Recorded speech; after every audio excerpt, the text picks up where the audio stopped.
राधे राधे दोस्तों। अभी हम आ गए हैं निधि वन वृंदावन का। निधि वन में आप सभी से निवेदन है, हमारे चैनल को सब्सक्राइब नहीं किए हैं तो हमारे चैनल को सब्सक्राइब कर दें और कमेंट में राधा राधे जय श्री कृष्ण जरूर लिख दें। निधि वन जहाँ स्वयं कृष्ण और राधा का प्रतिदिन रासलीला होता है, तो चलिए देखते हैं रासलीला का स्थान निधि वन। तो अभी हम पहुंच चुके हैं निधि वन में, ललिता कुंड, जहाँ काफ़ी प्रसिद्ध स्थान है। वृंदावन तो हमारा वैसे भी बहुत ही प्रसिद्ध स्थान है। वृंदावन का कण कण बोले श्री राधा राधा, श्याम सुंदर की बंसी बोले श्री राधा राधा। आपसे निवेदन है, आप हमारे वीडियो को देख रहे हैं तो कमेंट में ज़रूर राधे राधे लिख दीजिए। निधि वन जहाँ स्वयं कृष्ण कन्हैया लाल बांके बिहारी लाल की रासलीला हो रही है प्रतिदिन। तो अंदर से इसे जब देखेंगे तो वृंदावन का नाम निधि वन है।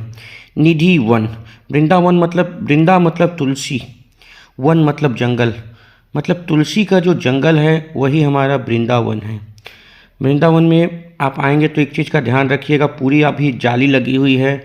जाली से बाहर से ही आप देख सकते हैं, क्योंकि अंदर से बंदरों का काफ़ी आतंक है। बंदरों के आतंक के कारण इसे जाली मतलब बाँस की जाली से बचाया गया है। लोग तुलसी के पत्ते ना तोड़ें, मेन दूसरा रीज़न ये भी है कि लोग तुलसी के पत्ते ना तोड़ें, इस कारण भी जाली लगाई गई है। चलिए यहाँ की कुछ मान्यताएं को देखते हैं।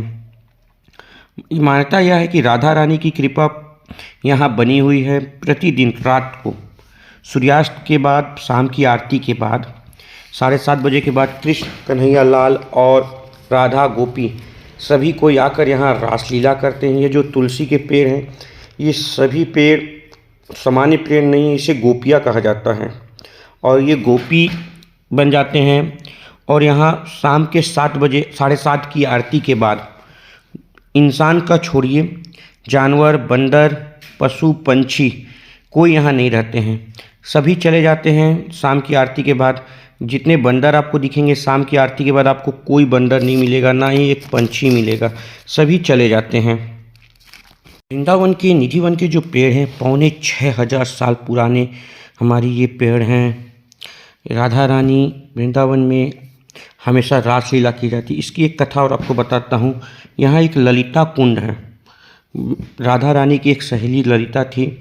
जब शाम के समय यहाँ रासलीला मनाया जा रहा था तब ललिता को प्यास लगा, तो वो यमुना जी जा रही थी। तो राधा रानी ने कहा रात को यमुना गंगा के पानी को नहीं लिया जाता है, सोए हुए हैं, उठाना सही नहीं है। तो उन्होंने कृष्ण भगवान से कहा, तो कृष्ण भगवान ने अपनी बंसी से यहाँ ललिता जी के लिए ललित कुंड बनाया, जिसका नाम आज ललिता कुंड है।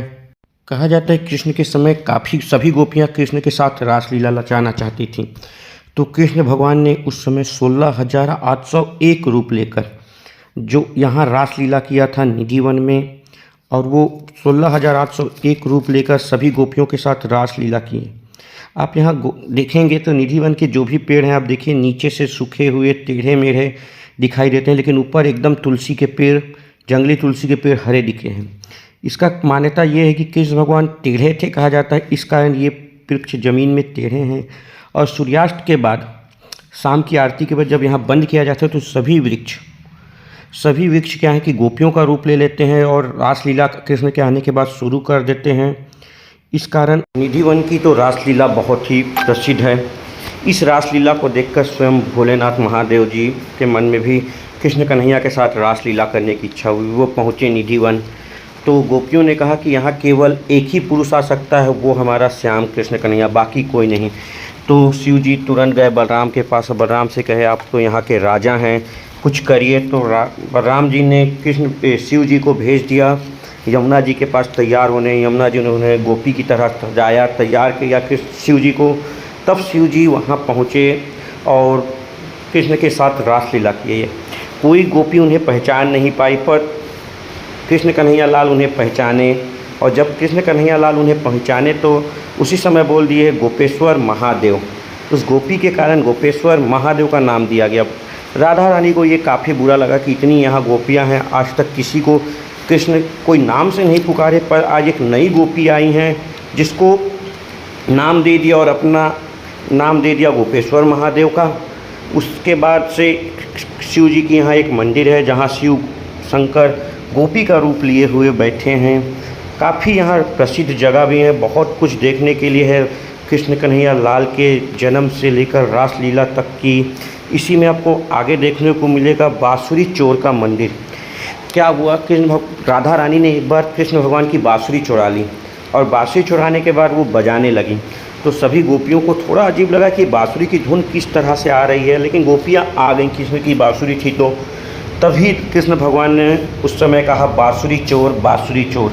जैसे ही बांसुरी चोर कहा तो वो बांसुरी वहीं रख दी। वो मंदिर आपको देखने को मिलेगा। उसके आगे आपको नंदन यहाँ बलराम जी का भी देखने को निधिवन में मंदिर मिलेगा, जो राजा हैं निधिवन के, बलराम जी।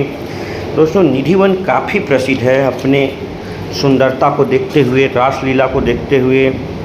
आपको यहाँ के टेढ़े वृक्ष मिलेंगे। कहा जाता है कि टेढ़े वृक्ष का कारण वही है कि कृष्ण भगवान टेढ़े थे, इस कारण यहाँ के वृक्ष भी टेढ़े हैं। और कई लोग कहते हैं कि ये अभी जैसे सुबह होता है, घंटी बजता है, जिस अवस्था में वृक्ष रहते हैं उसी तरह रुक जाते हैं।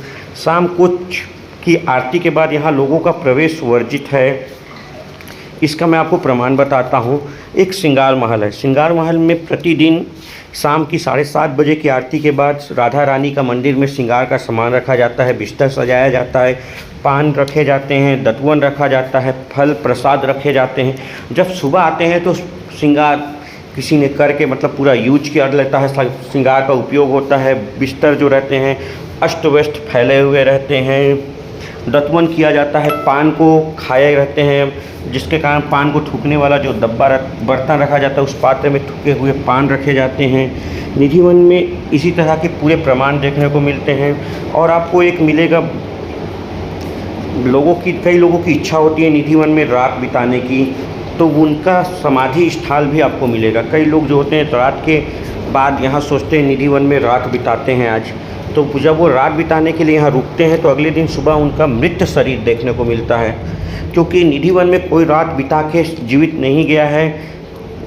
उनकी समाधि बनी हुई है, उनकी देह को यहीं पे गाड़ दिया जाता, दफना दिया जाता है, ताकि वो निधिवन में ही उनकी मृत्यु हुई इस कारण। जैसे ही शाम की आरती के घंटी बजते हैं तो सबसे पहले यहाँ पे उपस्थित पशु पंछी जीव बंदर, जो बंदर का यहाँ आपको इतना आतंक देखने को मिलेगा ना, लेकिन जैसे शाम की 7:30 की आरती बजती है सभी बंदर यहाँ से चले जाते हैं। कोई पशु पंछी नहीं रहता है। जब शाम को दरवाज़ा बंद होता है तो मुख्य पुजारीगण इस बात का ध्यान रखते हैं कि कोई अंदर ना रहे, पर चोरी से या किसी तरह से लोग यहाँ छुप जाते हैं और निधिवन में कृष्ण का रासलीला देखने का सोचते हैं। जब बंदर सबसे पहले जाते हैं तो इंसान की क्या वो है कि वो देखें। बोलिए वृंदावन बिहारी लाल की जय, निधिवन की जय। आप जरूर निधिवन में आइए, दिन के समय दर्शन कीजिए निधिवन का। जय।